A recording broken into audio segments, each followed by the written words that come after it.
Eto guys, ituro ko sa inyo yung mabilis sa paraan sa pagtanim nga ng longgan. So na lamang nga ikat natin itong sanga ng longgan. At pakatapos nga, basain lamang nga natin ito ng tubig. At pakabasa nga natin dito ng tubig, ay balatan lamang nga natin itong dulo niya. Ayan, ganito lamang. At sunod nga dito ay maghalo lamang nga tayo ng aloe vera at itlog dito nga sa mangkok. Ayan, at haluin lamang nga natin ito dito ng mabuti. At pakatapos ngayon magkat lamang nga tayo dito ng papaya.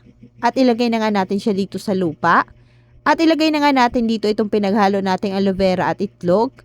At saka natin ilagay itong sanga ng longgan. At tabunan lamang nga natin ito ng lupa.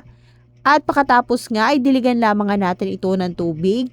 At sunod nga dito ay takpan lamang nga natin ito at antayin lamang nga natin ng 20 days. So after 20 days nga, ayan, 'di ba? So nagkaroon na nga siya ng dahon. So bunutin lang muna nga natin ito dito sa lupa. Tignan natin kung ano nga ang naging resulta niya.